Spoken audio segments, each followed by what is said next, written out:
Alright, so today's project, we will be installing a bunch of mulch, and for this total project we're going to be upgrading the landscaping around the pool in the back. This is the view from the front, and the plan here is to just add mulch. We've prepped the beds, surfaced the property. Now we're going to throw the mulch in these beds, and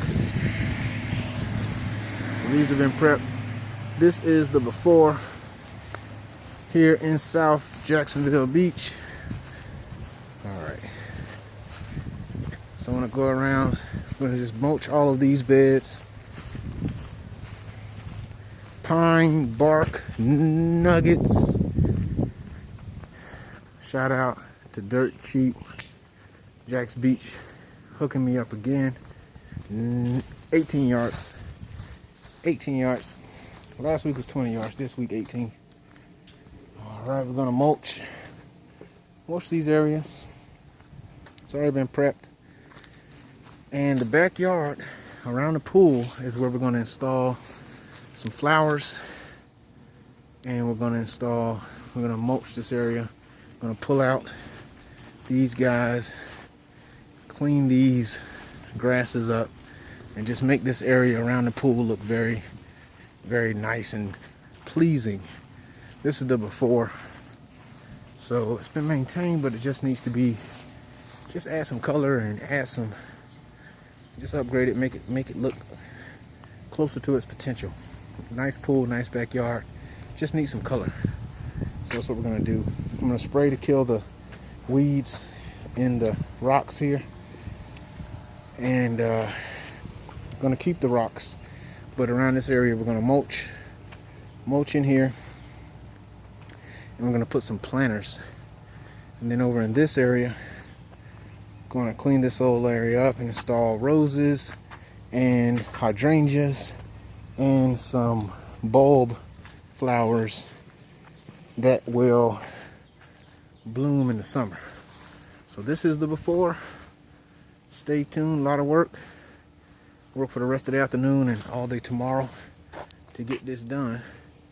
But for you, it will only take a second to see all this mulch get installed. So stay tuned.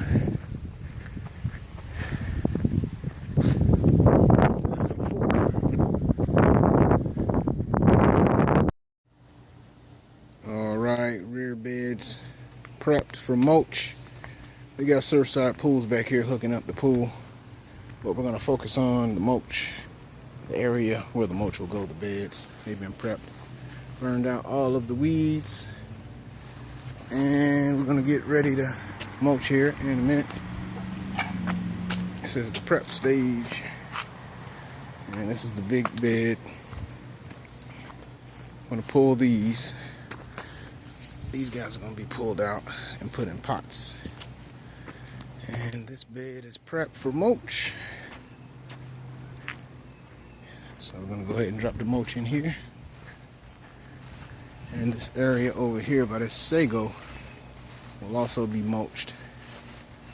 And it's been cleaned up. There was a lot of leaves, and this sago had been overgrown for some years. So now it's ready to start growing back. All right, so that's the end progress.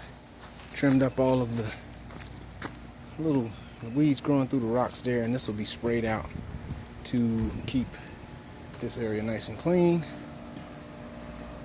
And so that's the end progress. Time for mulch. All right, mulch quality. Mulch quality. This is a prepped bed.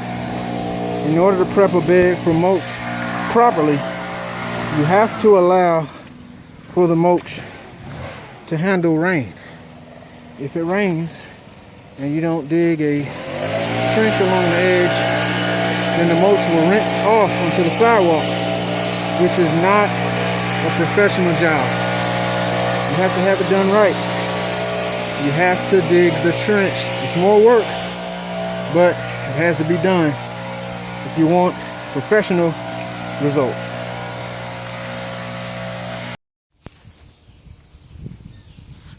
All right, all the roots removed.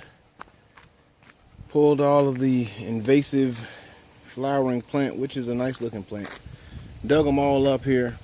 Pulled out all the roots.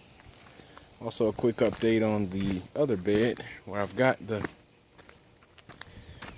purple roses in, and the purple queen is what they're called. Ground cover. Got this in, tucked in with the compost manure. So this is in progress. And I'm going to go ahead and go through this again, rake out any other debris, make sure there's no roots left. Any of these little guys is all it takes, and they'll grow a whole new batch of these. So what I did was I took them out and put them in the planters that you'll see over there, and I'll review that in the recap in progress. Stay tuned. All right, got all of the plants in the larger bed. All of these invasive deals are all gone. Dug up the roots. I'm gonna take those and put them somewhere else. They do better inside of a container than planted in the ground because they spread. So we have a variety of flowering shrubs and colorful shrubs put in. You'll notice the compost manure. It's been used to tuck them all in. I like the desert roses. I put those here towards the front. You'll notice it's tucked in with the compost manure around the underground, obviously, and around also at the top additionally, just to give it some natural food. I do not recommend fertilizing plants when you buy them, when you put them in. I strongly recommend that you don't do that, because the plants come with a lot of fertilizer on them. They got to stay alive all the time that they're in the store. So it's always best to wait, several weeks. I give them a chance to take root, water them. Typically I wait at least about a month, a few weeks, but at least a month. Water them in, make sure they're growing, make sure they're happy, make sure they like where they are, where you planted them. And then I think about fertilizing. But until then, the compost manure will feed the plant and keep it happy. So, got all the plants in. Now it's time to mulch. Stay tuned. Hey, there's a bird. All right, this is a very important point. This soil has been depleted. It's dried out because of the area where this bed is directly. This is about noon, and it sits right directly under the sun. It just sits and bakes. There's nothing giving it any shade. So this soil has become almost sandy in some spots. And rest in peace, Unc. And in these areas, what you gotta do to lock in the moisture, because they have irrigation, you're gonna have to put on a very thick coat of mulch. That's gonna allow the moisture that you're putting in with the sprinkler to stay in the soil. Very important. It's as important as watering. It's keeping the moisture. If it leaves, then your plants are going to be in the same shape they were in as if you didn't even water them. Stay tuned. We're in progress. Mulch going in.